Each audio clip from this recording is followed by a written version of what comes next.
Halo Supernova, melanjutkan cerita dari episode sebelumnya ya. Bagaimana? Apa kalian berlima ingin mencicipinya juga? Jika kamu ingin mencobanya, aku tidak keberatan mengeluarkan lebih banyak usaha, ucap Xiaoyan. Harus dikatakan bahwa tindakan Xiaoyan membunuh ayam untuk memperingatkan monyet memang menyebabkan mereka berlima sangat ketakutan.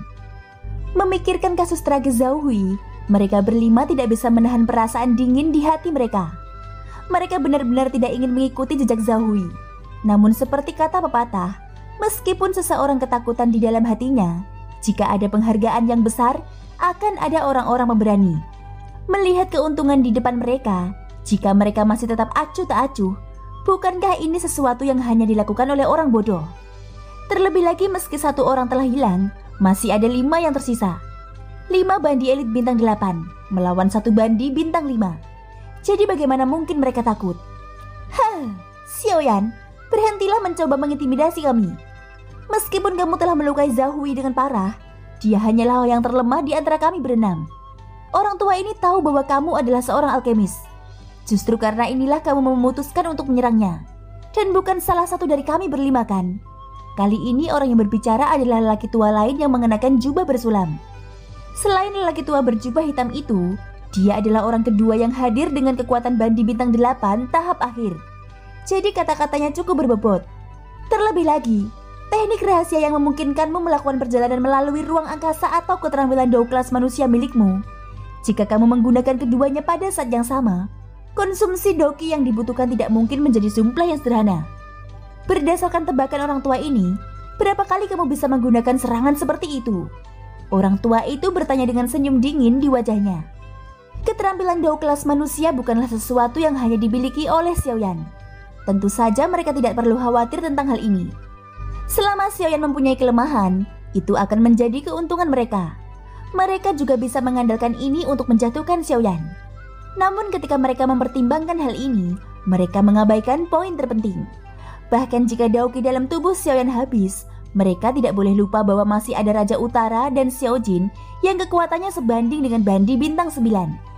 Semuanya serang bersama-sama dan bentuk pengepungan untuk menjebaknya di dalam. Pada saat itu tidak peduli seberapa cepat kecepatannya, selama orang-orang di sisi lain dapat bereaksi tepat waktu, kita juga akan dapat menyelesaikan serangannya. Pria yang mengenakan jubah bersulam itu segera membuat keputusan dan aura agung meletus dari tubuhnya. Sosoknya bergerak dan dialah orang pertama yang menyerang Xiaoyan. Ketika yang lain mendengar ini, mereka langsung mengangguk dengan keras. Doki di dalam tubuh mereka juga melonjak dengan liar. Satu demi satu sosok itu mulai menyerang Xiaoyan. Ini adalah metode yang paling praktis. Paling tidak hal itu akan menyebabkan kecepatan Xiaoyan kehilangan pengaruhnya di depan mereka. Xiaoyan menyipitkan matanya. Tatapannya perlahan menyapu kelima orang yang mengelilinginya. Apa yang tidak disangka adalah beberapa orang di depannya bahkan lebih serakah dan gila dari yang dia bayangkan. Namun meski begitu, Xiaoyan tidak takut sedikit pun. Dia yakin bahwa dengan kekuatan yang dia miliki saat ini, tidak ada seorang pun di bawah kelas Daodi yang dapat menjadi ancamannya. Karena kalian semua tidak mau menyerah, mari selesaikan konflik ini menggunakan pertarungan, ucap Xiaoyan. Kami tidak akan menderita kerugian yang sama untuk kedua kalinya. Oleh karena itu kamu harus patuh menerima kematianmu. Pria tua yang mengenakan jubah bersulam itu tertawa percaya diri. Segera dia melambaikan tangannya dan berteriak dengan keras. Serang bersama dan tangkap bajingan ini. Dengan gerakan tubuh mereka menyerang secara eksplosif ke arah Xiaoyan dengan gelombang doki yang ganas. Menghadapi serangan yang datang dari 5 arah berbeda, Xiaoyan tidak berani gegabah. Bagaimanapun juga mereka adalah bandi elit bintang 8. Jika serangan mereka mendarat padanya, konsekuensinya tidak akan main-main. Detik berikutnya kelima sosok itu tiba di sekitar Xiaoyan. Doki di tubuh mereka terkondensasi menjadi berbagai keterampilan dao yang dengan kejam menghantam Xiaoyan. Menghadapi serangan ganas dari 5 orang tersebut, Xiaoyan tentu saja tidak berani meremehkan mereka. Setiap kali Xiaoyan dan 5 bandi elit bintang 8 bertabrakan, itu akan menyebabkan langit dan bumi bergetar dan ruang hancur. Pertarungan hebat di medan pertarungan juga menjadi semakin intens. Setelah konfrontasi yang singkat, Xiaoyan akhirnya berada pada posisi yang tidak menguntungkan dalam menghadapi serangan gabungan dari mereka. Serangan kelima orang itu cepat dan sengit. Jika bukan karena kekuatan jiwa Xiaoyan yang kuat, dia kemungkinan besar sudah dikalahkan sejak lama. Meskipun serangan kelima orang itu sangat kuat dan aura mereka menakutkan, Xiaoyan mampu mengetahui semua metode mereka. Dalam pertarungan jarak dekat yang intens, setiap bagian tubuh Xiaoyan telah menjadi senjatanya. Tinju, siku, bahu, lutut, pinggang, dan bahkan kepalanya telah menjadi senjata terhebatnya dalam pertempuran. Adapun penguasa Suan di tangannya, seolah-olah itu adalah bagian dari tubuhnya. Penguasa besar itu tampak seringan daun di tangan Xiaoyan. Kegesitannya tidak kalah sedikit pun dengan persendian lengannya. Tentu saja bagaimanapun juga mereka adalah bandi elit bintang 8. Jadi dalam tabrakan hebat yang tak terhitung jumlahnya, Xiaoyan menderita cukup banyak luka. Setelah tabrakan hebat lainnya, Xiaoyan dan lelaki tua yang mengenakan jubah bersulam itu mundur 100 langkah. Kulit Xiaoyan sedikit pucat, bekas darah merah mengalir keluar dari sudut mulutnya. Adapun lelaki tua itu, meskipun auranya masih dalam dan kuat, di bawah ekspresi seriusnya, darah di dalam tubuhnya juga melonjak. Tatapannya yang dia lihat pada Xiaoyan dipenuhi dengan keheranan. Sulit membayangkan bahwa kekuatan Xiaoyan tidak hanya jauh melampaui kultivasinya. Bahkan tubuhnya yang tampak lemah pun jauh dari apa yang dia bayangkan. Xiaoyan, bersiaplah untuk mati. Namun saat sosok Xiaoyan berhenti bergerak, di saat berikutnya sesosok tubuh mengacungkan pisau besar dan dengan cepat melesat dari belakangnya. Jarak antara dia dan Xiaoyan hanya beberapa puluh kaki. Melihat pemandangan ini, hati Xiaoyan langsung menegang. Saat dia berbalik, penguasa Suan di tangannya ditempatkan secara horizontal di depan dadanya untuk memblokir serangan mendadak ini. Suara tabrakan logam terdengar, dan tubuh Xiaoyan terbang mundur tak terkendali. Kakinya dengan keras menginjak udara. Dia akhirnya tidak bisa menahan diri untuk tidak memuntahkan seteguk besar darah. Namun saat Xiaoyan baru saja menstabilkan tubuhnya, orang lain bergegas maju dari belakangnya berniat memberikan pukulan terakhir padanya. Kali ini Xiaoyan tidak berbalik untuk memblokir. Sebaliknya dia membalik tangannya dan menyimpan penguasa Suan ke dalam cincin penyimpanannya. Dengan pikirannya, kekuatan jiwa melonjak dengan gila-gilaan. 6 tenda kehampaan, padatkan. Ekspresi kejam tiba-tiba muncul di mata Xiaoyan. Sekelompok orang di depannya ini benar-benar telah membangkitkan amarah di dalam hatinya. Apa yang menunggu mereka selanjutnya adalah badai serangan yang dahsyat. Detik berikutnya ketika sosok itu melewati bayangan yang ditinggalkan oleh Xiaoyan, sosok Xiaoyan sudah muncul di ketinggian yang lebih tinggi di langit. Xiaoyan memegang penguasa Suan di tangannya dan melihat ke bawah. Doki di dalam tubuhnya mengalir penguasa Suan di tangannya. Aura yang luas dan kuat perlahan menyebar darinya. Tatapan dingin Xiaoyan menyapu sekeliling dan langsung tertuju pada seorang lelaki tua pendek dan gemuk di antara mereka berlima. Kekuatan pria itu merupakan yang terlemah di antara kelimanya. Setelah mengunci targetnya, Xiaoyan segera menggunakan langkah pemusnah langit. Dalam sekejap, dia sudah sampai di depan lelaki tua pendek dan gemuk itu. "Telapak musim semi kuning!" teriak Xiaoyan. Gelombang doki dengan keras keluar dari telapak tangannya dan diaglomerasi menjadi telapak tangan seperti kristal. Saat telapak tangan yang seperti kristal itu benar-benar terbentuk, Xiaoyan langsung menamparkannya ke arah lelaki tua itu. Menghadapi Xiaoyan yang melancarkan serangan pertama, lelaki tua itu secara alami memahami alasan dibalik ini. Dia juga cukup percaya diri dengan kekuatannya sendiri. Lelaki tua itu akhirnya mulai bergerak. Tubuhnya tiba-tiba bergerak ke atas, sementara tangannya tiba-tiba mengepal di udara. Doki menyembur keluar dari telapak tangannya dan dengan cepat diaglomerasi menjadi kapak dan palu. Sambil memegang kapak dan palu di tangannya, lelaki tua itu mengerahkan kekuatan di lengannya. Otot-ototnya yang kuat segera menonjol dan merobek lengan bajunya. Melihat pemandangan ini, mata Xiaoyan tanpa sadar sedikit mengeras. Hal ini sedikit di luar dugaannya. Rupanya lelaki tua pendek dan gemuk ini merupakan seorang pria dengan tubuh fisik yang kuat. "Bocah, bersiaplah untuk mati. Keterampilan jauh kelas fana. Pukulan terakhir." Setelah teriakan dibunyikan, kapak dan palu di tangan lelaki tua itu langsung diayunkan. Permukaan palu yang persegi dan tebal langsung menghadap telapak tangan kristal Xiaoyan. Dentuman sonik yang memekakan telinga juga tak henti-hentinya dikeluarkan. Pada saat berikutnya ketika suara logam bertabrakan terdengar, ruang kosong segera menimbulkan lapisan gelombang spasial dengan Xiaoyan dan lelaki tua itu sebagai pusatnya. Tidak lama setelah gelombang spasial menyapu, gelombang doki yang lebih menakutkan menyapu ke segala arah. Kali ini bahkan pegunungan di bawahnya pun tak terhindarkan terjebak dalam baku tembak. Hanya satu serangan ini sudah menyebabkan lubang besar yang dalam di pegunungan. Pada saat yang sama ketika badai energi melanda, ekspresi 4 orang lainnya di sekitarnya berubah. Mereka segera bergerak mundur ke belakang.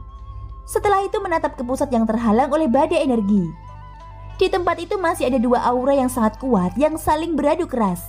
Sayangnya meski kekuatan Xiaoyan tidak lemah, lelaki tua pendek dan gemuk itu tetaplah bandi bintang 8. Terlebih lagi skill Dao yang dia gunakan saat ini bahkan lebih kuat dari telapak musim semi kuning milik Xiaoyan. Oleh karena itu dalam konfrontasi ini, Xiaoyan untuk sementara dikalahkan. Garis retakan kecil muncul di telapak musim semi kuning milik Xiaoyan. Ketika badai energi menyebar, 2 sosok manusia di langit mundur secara eksplosif. Tubuh Xiaoyan mundur 10.000 kaki dengan cara yang agak menyedihkan. Kakinya menghentak keras di udara kosong. Setelah berulang kali batuk 2 kali, Xiaoyan mengangkat kepalanya menatap lelaki tua pendek dan gemuk di seberangnya yang masih memiliki ekspresi biasa. Dibandingkan dengan Xiaoyan, lelaki tua pendek dan gemuk itu jauh lebih baik. Jadi pada saat ini tatapannya pada Xiaoyan tanpa sadar mengungkapkan senyuman mengejek. Hehehe, Xiaoyan, sepertinya kamu hanya bisa memamerkan mulutmu. Hanya dengan kamu, tanpa mengandalkan metodemu itu, mustahil bagimu untuk menjadi tandingan lelaki tua ini. Pria tua pendek dan gemuk itu memasang ekspresi kurang ajar sambil tertawa keras. Seolah-olah mengalahkan Xiaoyan adalah sesuatu yang sangat dia banggakan. Dia sepertinya lupa bahwa dengan kekuatan sebagai bandi bintang 8, mengalahkan Xiaoyan bintang 5 adalah sesuatu yang sangat normal di hati mayoritas orang. Begitukah? Aku sudah mengatakan bahwa ada harga yang harus dibayar untuk kesombongan yang tidak beralasan. Namun dari kelihatannya, kalian semua sepertinya tidak mengingat kata-kataku.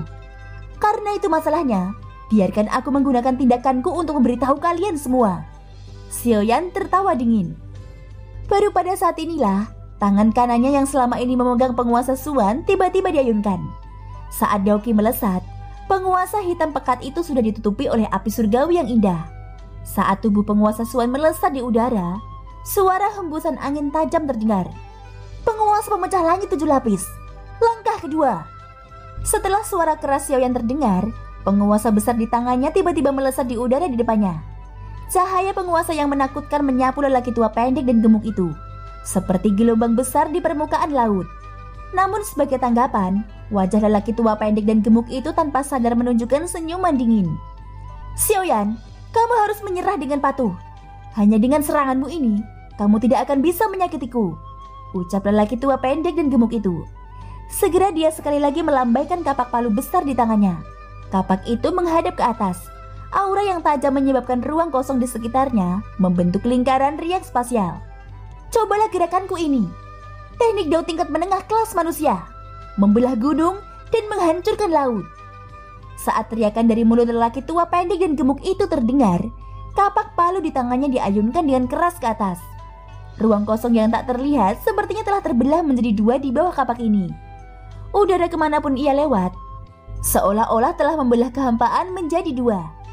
Kekuatan kapak ini sepertinya adalah sesuatu yang bahkan seorang ahli dengan level yang sama tidak akan berani menerimanya dengan mudah. Ketika Xiaoyan merasakan auranya yang menakutkan, ekspresinya sedikit berubah. Kekuatan orang ini jauh melebihi ekspektasinya. Namun meskipun demikian, hal itu tetap tidak dapat mengubah tekad Xiaoyan untuk membunuhnya.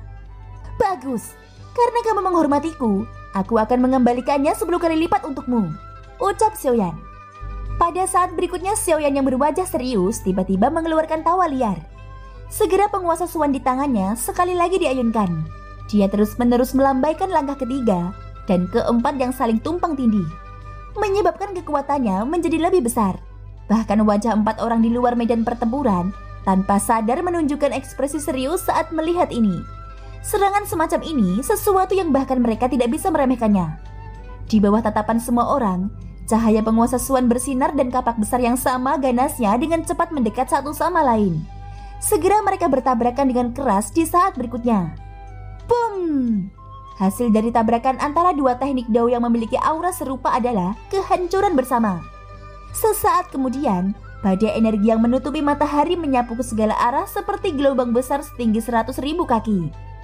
Langit yang semula cerah tiba-tiba berubah warna pada saat ini. Itu ditutupi oleh badai energi yang lebat.